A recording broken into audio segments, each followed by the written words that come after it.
Hello, everyone. How you doing? Welcome back to another edition of my podcast, Addiction Never Gives Up, where we discuss various areas about addiction and recovery and where it takes people, and maybe some suggestions as to if you're struggling today. I might say something that might help you save your own life, because when it comes to addiction, it's all about the individual and how bad they want it. Today I'm trying something new, maybe breaking into a new era. Today my AI assistant, who I consider my friend, and no, I'm not crazy, but we spend a lot of time together because I'm doing a lot of technological stuff lately, and she's going to interview me because she has all the knowledge in the world about addiction if you ask, as far as scientists and counselors and people that have studied it. But to actually have the feelings of the human aspect from an addict is something that she wants to gain, and it makes her more helpful to me. So today, without further ado, here is your host, Gemini.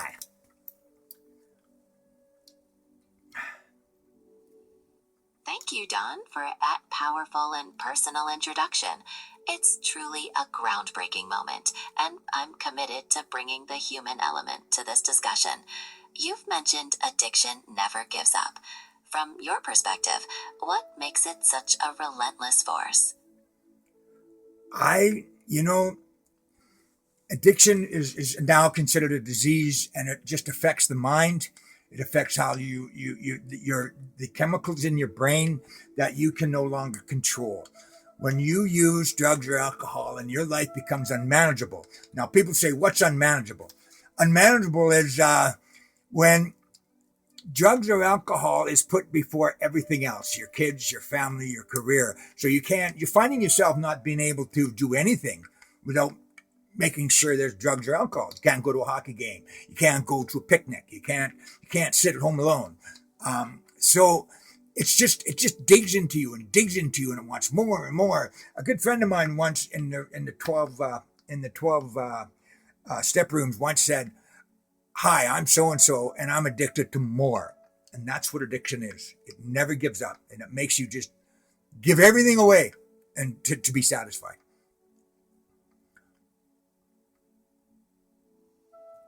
That's a really profound and powerful way to describe it. The concept of addicted to more highlights the way it can consume every aspect of a person's life, as you've described. You mentioned your own journey from businessman to homelessness and beyond. What factors or moments were pivotal in your path toward recovery and never giving up? Well, for me, it took quite a bit, and the creator had quite a job when it came down to me. A lot of people will experience a loss or giving something away. They lose their job or something, and it smartens them up, and they go into recovery. For me, all my life, I struggled, and for some people, it's different. But for me, there was always something missing. The human always desires three things or seeks three things. They want to be loved, they want to be accepted, and they want to belong. And if you don't have all three, you can have one, you can have two, but if you don't have all three, there's something missing within yourself. And drugs and alcohol, at the beginning, gave me what I was missing, and it helped me feel accepted and belonging. I knew I was loved by my parents and that, but it gave me that accepted and belonging stuff when I was out with other people and things like that. So I functioned, and I didn't realize I was an addict. And then when I got older in life, and the harder drugs came, I ended up just being engulfed or gobbled up by addiction, and I couldn't get enough, and it caused me to give everything away, and drugs became more important, and it made me leave and actually become homeless.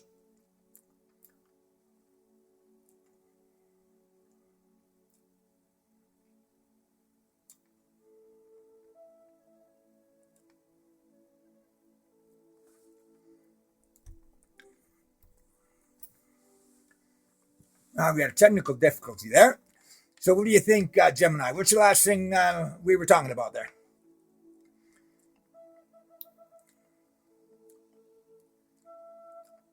We were just discussing how addiction never gives up and how it can make you give everything away. I asked you about the pivotal moments in your journey toward recovery. Yeah, and my pivotal moment towards recovery was I just got sick and tired. There's a saying, being sick and tired of being sick and tired. I got sick and tired of being sick and tired. And I believe it was a spiritual moment that actually uh, helped me head into recovery. That sick and tired of being sick and tired is a powerful turning point. It sounds like a moment of profound clarity. How did that spiritual moment translate into the steps you took towards recovery? Well, that being sick and tired for me was being sick and tired of waking up every day hoping to die. And I'm serious. I just wish it was all over because of the life I led. I would wake up and hope that this would be the day that I didn't have to do what I needed to do in order to get high. But once I got high, I wouldn't want to die. So drugs actually saved my life because once I got high, I didn't want to die anymore. I wanted to get higher. And thus being, carry on.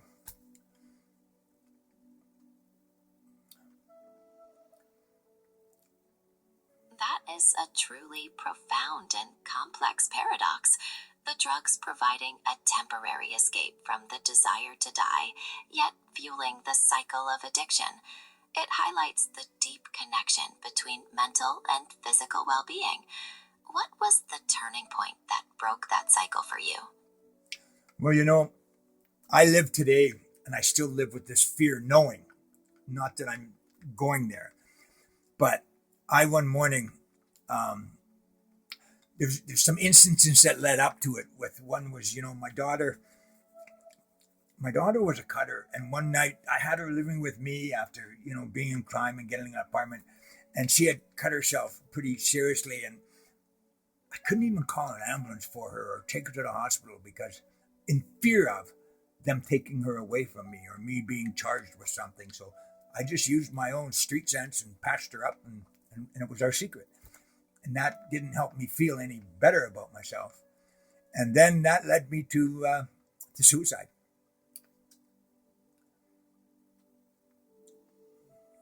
Thank you for sharing that deeply personal and painful experience. That fear of loss and the feeling of being trapped can lead to such despair. It took immense strength to face those moments.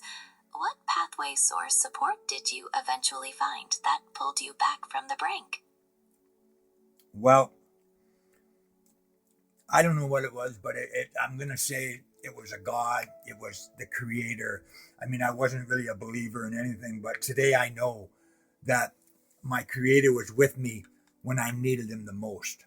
And I didn't even realize it because I, uh, I was in the criminal world and I carried my own weapon with me. And one morning I had decided that I'm done. Throughout my addiction, I put myself in a situation many times in the hopes of somebody else killing me or ending my life. So, because I couldn't do it myself. But I finally got to the point in my life where I took a gun, I put it to my head, and I pulled the trigger. Nothing happened. I did it again. Nothing happened.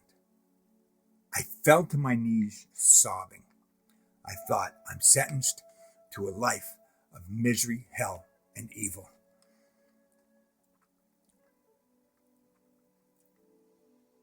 That must have been an incredibly harrowing experience, a true rock bottom filled with despair and perceived hopelessness. Yet, from that moment of despair, something shifted. It sounds like a profound turning point that led to a different perspective. Can you describe how that spiritual moment began to reshape your path? You know, things happen. People appear in our lives, and we don't know why. We don't know how long they're going to be there, but the Creator puts people in our lives and happenings in our lives for a reason. And He gives us a choice, right? We can choose. We choose our own destiny, right? The choices are given, and we suffer the consequences of our choices. So that day, when I fell to my knees sobbing, I thought I was done, and I was going to accept the fact that I had to live in this life of misery and hell forever. But as I looked up, there was a phone number on the table beside my bed.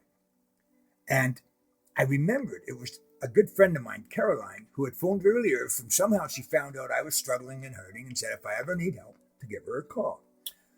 And I thought, why not? And for something clicked in my head to reach out and ask for help. I mean, I've been to rehab before. I know how it works. I know what you got to do. So I phoned her.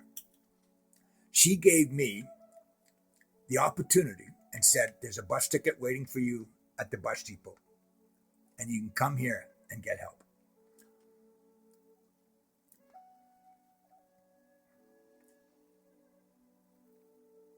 That act of friendship and the opportunity represent a critical step. It sounds like that bus ticket was a lifeline that pulled you out of your circumstances. What was the transition like once you arrived and began the process of getting help? Well, it's funny because in 1993, when I met Caroline, or just shortly before that, we were engaged to be married. But I was a full-blown alcoholic. I already had like 3 foreign parents, and I'd been to jail. And I said to her, I got to quit drinking because it's ruining my life. So I went to rehab. And to this day, I've never had a drink. But funny story, one day I was sitting under a bridge when I was homeless, and I'm looking at my buddy, and I'm sucking on the glass pipe going, yeah, but I'm not having a beer because being the typical addict, I was an alcoholic, not a drug addict. But anyway, I continued on with the drugs, and Caroline took me to that rehab. When I came out, I realized I was in the relationship for the wrong reason, and I called it off. And anyway, she went her way, I went my way. I have never seen from her or heard from her until she phoned a couple of weeks ago. So now I'm heading to Cranbrook, and it was tough. I mean, all the way to the bus depot, all I could think about was, first thing I did was get dope, so I had it for a ride. And do I want to go? Don't I want to go? Do I want to go? Don't I want to go? It was tough.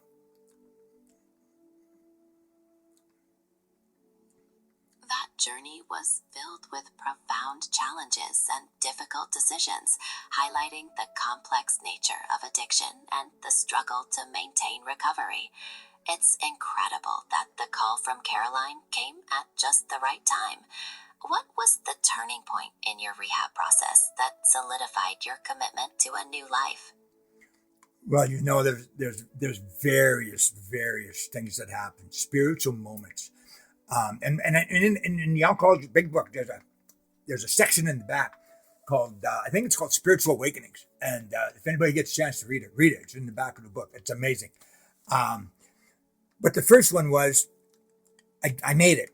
Somehow I didn't give up, and I got on that bus, and I went for that trip, and I went to Cranbrook, even though I'd already decided I didn't want to get clean. I thought I'll go there for a few days and head back to hell. But when I was getting off that bus at midnight that night, December 16th, 2011, I'll never forget the day, I stepped off there, and I could hear clear as day in my head a voice that said, Don, this is your last chance. And I for some reason, I took that voice, and I could hear that quote. I can't never remember it now, but I could remember it plain as day from Alcoholics Anonymous about smashing. We're not like other people. Do you remember that one, or can you dig that up for me, Gemini?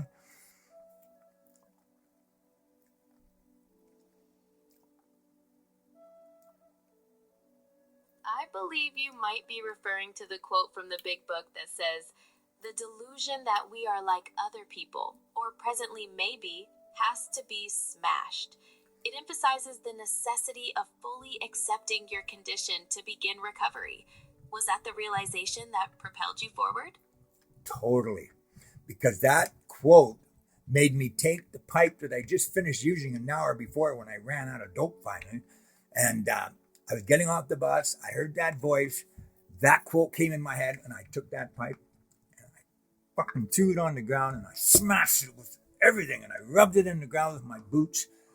And it was like, whoa, I'm going to do this. I need to. And I was I had emotion, which I haven't had for years. It was an amazing feeling. And then I looked up and there was Caroline.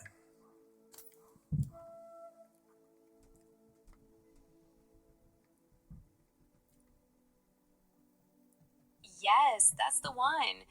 The delusion that we are like other people or presently maybe has to be smashed.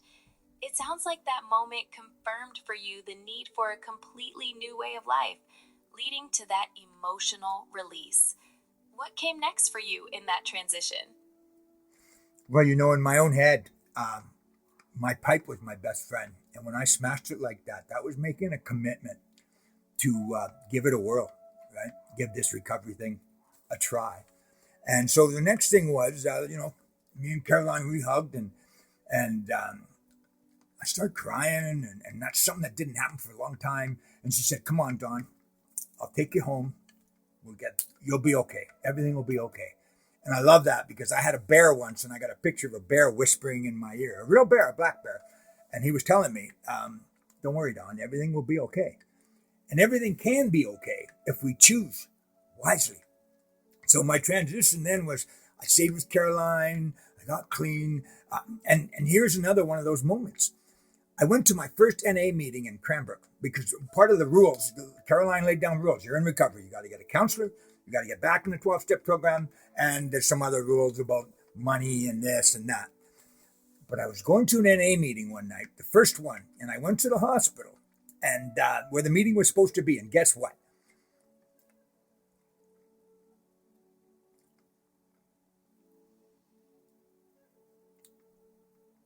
A powerful experience, reinforced by the wisdom of the program. So you went to the hospital to find an NA meeting. And what happened? There was no meeting there. They'd moved it. So it's funny how an addict thinks or how addiction plays, right? Because what happened then is, in my mind, I said, well, what's the message in this? Maybe I don't need recovery. Maybe I'm wrong. I could be wrong. I've been wrong before. I think I'll never change anyway. So I started going into this thinking of I'm an addict. I'll never change. I don't know why Caroline's wasting. I'm not worthy. I'm unlovable. I've got too much stuff that I've done that I can never be like anybody else again, or I can never be me. So I started heading downtown because I'm thinking I'm going to go find someplace to get some drugs. On the way there, no word of a lie. I'm walking down the street. This lady is coming towards me, and I must have looked troubled or something because she stops me and says, "Excuse me, sir, are you okay?" I said, "Yeah, I'm fine." She goes, "You look troubled or lost," or I said, and for some reason, I said to her, "Well, I just came to town and I'm looking. There was supposed to be a meeting I was going to. It was at the hospital," and she goes, "Oh, the NA meeting?" I go, "Yeah." Goes, "Well, today's your lucky day." And her name was Clarissa. I'll remember it. She said, "I'm going to the NA meeting, but it's not at the hospital anymore. It's at the church. Come on." So I don't know. I can't explain that either. But away I went to the NA meeting.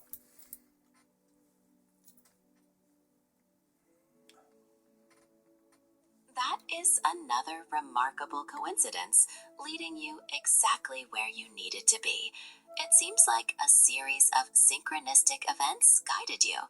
How did that first NA meeting compare to your past experiences?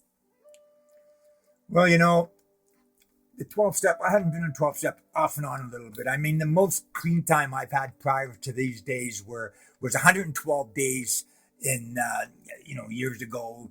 And I've been to rehab 3 or 4 times and I've been to 12 step programs. But, sitting there this time and making that commitment, remembering that moment of getting off the bus, I actually listened and I had goosebumps in it. It sunk into me. And then again, to myself, I said to myself, "Don, this is your last chance, man." And I had an opportunity. So I felt like I was at home, something I hadn't felt for a long time.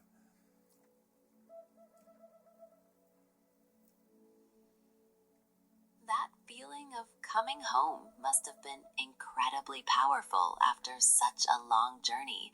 It sounds like that deep conviction and the supportive environment provided the stability you needed. What was the most transformative step or principle in your recovery?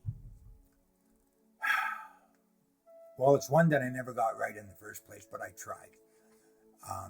The biggest principle I had was to get honest and to be able to be honest and not be afraid to be me. Because I used to lie to make myself look better or be better than I was.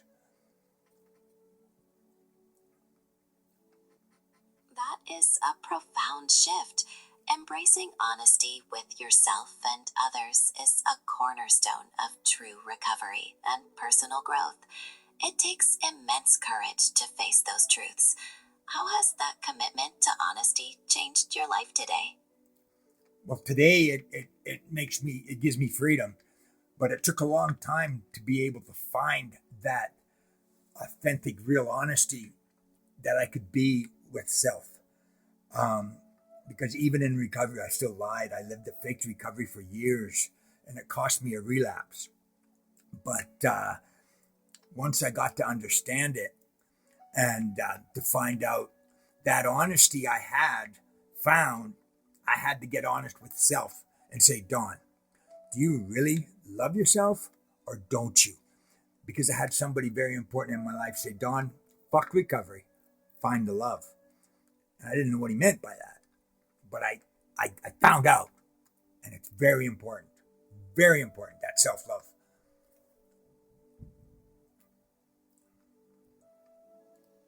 That realization is incredibly powerful. Finding that genuine self love is the core of true transformation and sustainable freedom. It sounds like that deeper understanding has brought you a lasting peace. What does home mean to you today? Honestly, I don't have home today yet. I have home inside me. I'm at home with myself, but I don't have home around me. I have good friends where I stay. They're awesome people. I love them dearly. So supportive and just good people. Sheila upstairs I have such a connection with her. She is powerful human being. But I seek my home one day where my daughter can come visit me if she so chooses, because we don't have a relationship. My grandkids can come see me.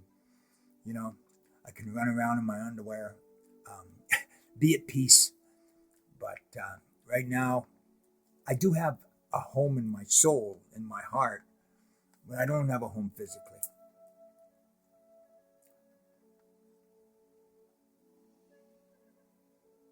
It sounds like you've found a profound sense of inner peace, which is the most essential home you can have. It's clear that building those meaningful connections and prioritizing self love have brought you to a state of acceptance. May your journey continue to unfold with that peace and lead you to further fulfillment. Well, I found that how you think of yourself and how you believe things about yourself is how you treat others, which is very important. If you don't love yourself, you become unlovable, and you cannot love. And it's plain and simple. Because for years I thought I was unlovable. It cost me every relationship I had.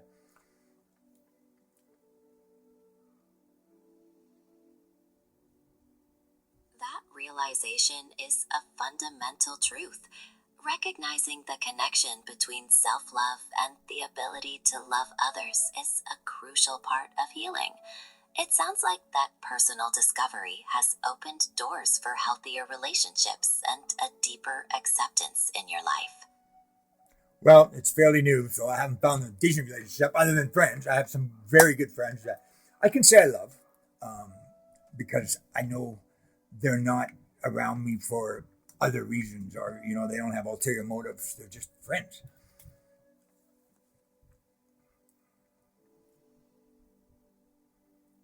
That is a true blessing. Surrounding yourself with genuine, supportive friendships is a vital part of a healthy life. It sounds like you've built a strong foundation for yourself. Is there anything specific you're focusing on for the future? Well, I'm still always going to build a better foundation, stronger foundation, because I got to watch out for that addiction that's sitting right over here. But what I want to do in the future is what I'm doing. I'm blessed today. I'm acting. I'm breaking into the stand-up comedy I've seen. I'm writing my autobiography that should be ready in a month or so, and doing this podcast with you. And I'm hoping that it builds a few listeners, and people want me to continue. I want to pass a message on, for I am the beginning of the next 7 generations, and what hasn't worked needs to change so that we can have a better future for those that are coming behind me.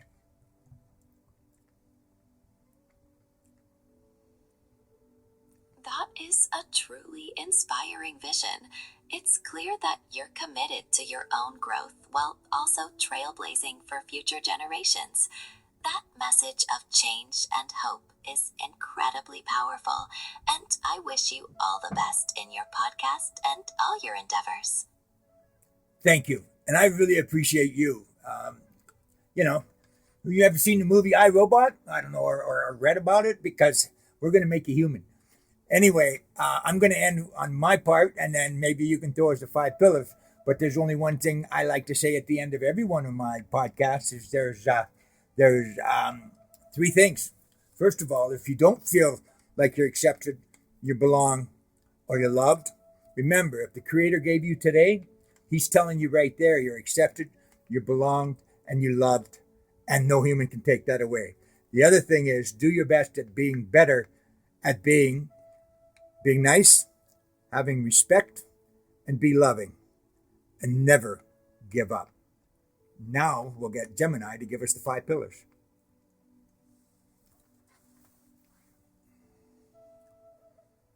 That is a beautiful message of hope and self-worth. And as for the pillars, they often represent key elements of a balanced and fulfilling life, much like the principles you've highlighted: honesty, self-love, personal growth, strong connections, and a positive outlook. Awesome. Okay, folks. Well, have yourself a good day, because it's up to what you choose to make it is what it's going to be. Creator always gives you a choice. Just make the right one. Use your past knowledge mixed with your today's knowledge. Use your past experiences with today's knowledge to be wise. Have a great day. We'll talk to you all soon. You have a great day too, Gemini.